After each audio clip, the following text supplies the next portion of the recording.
Ano gusto niyo, ma'am? Basahin ko pa to? Yes, yung patient. I know. Hindi ko na rin alam bakit ganito na.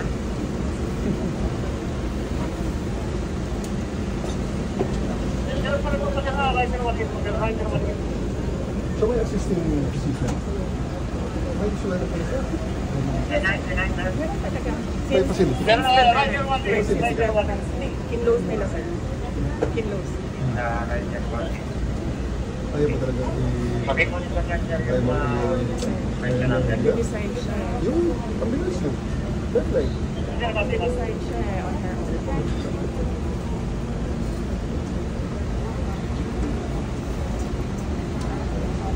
Pwede mo kami mag-request ng cameras. Ano daw? Pasukin ng general yung Ano? cameras. Gusto mo? Palapitin ng mga Palapitin. media? Opo. Sige. Lapit na. Go na. Go, go, go. Double time, double time. Ding! I-release mo ang media. Release, release, release, release, release. Go. Go na, sabi ni General. Lapit na. Si General lang nagsabi. Hindi, kung pwede kahit si General nagsabi. Ayaw ng hospital.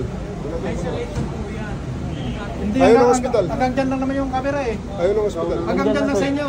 Huwag nyo lang i-block yung side ng camera. Alis na lang dito ang mga kwan para makita ng Para camera. makita ng camera. Sige no.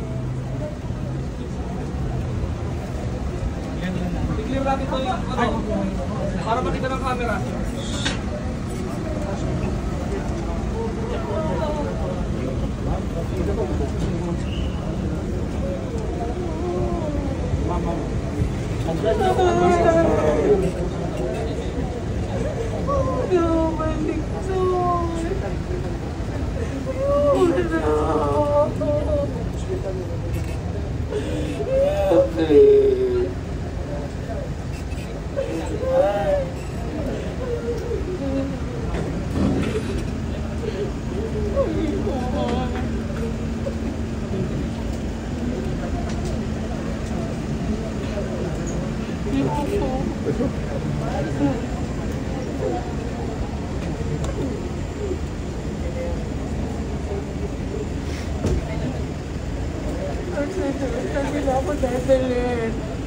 Veterans yan.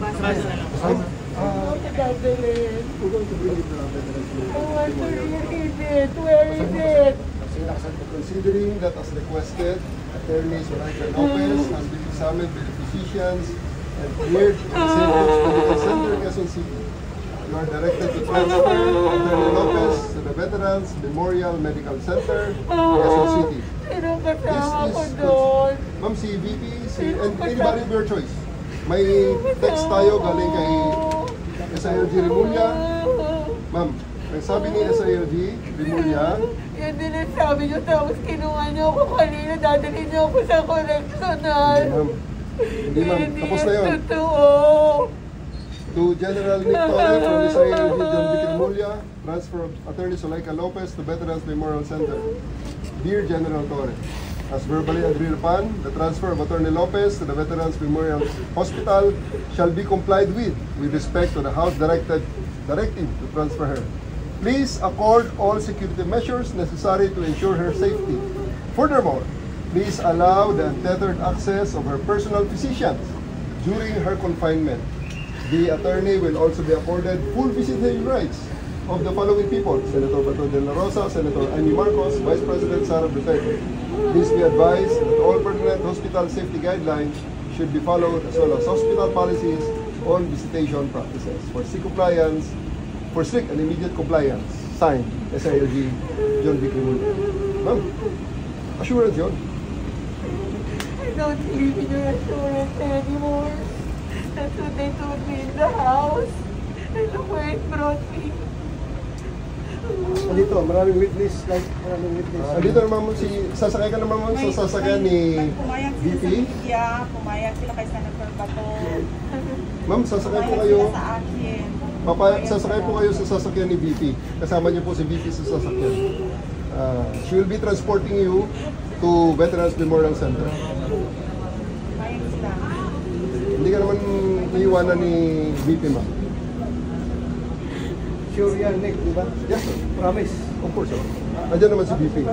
They are just in one car. Si Iwan Toro. Okay, ma'am?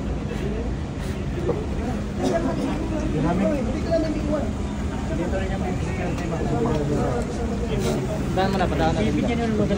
Padaan na, padaan na.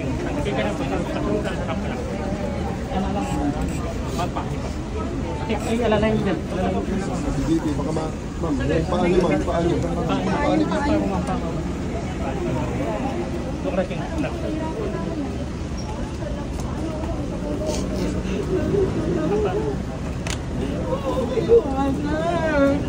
Dito kami sa likod mo, ma. Huwag kang mag-alala.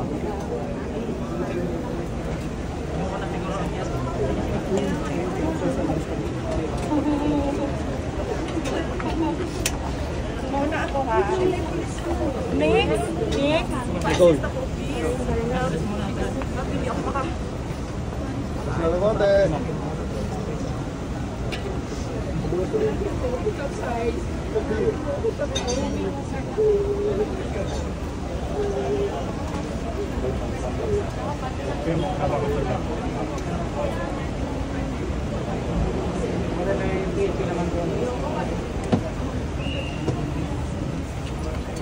Lalahin mo, lalahin.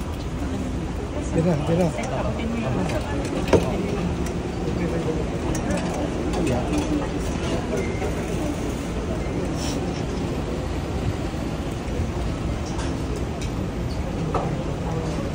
Abangin nyo lang. Nagkalihok na.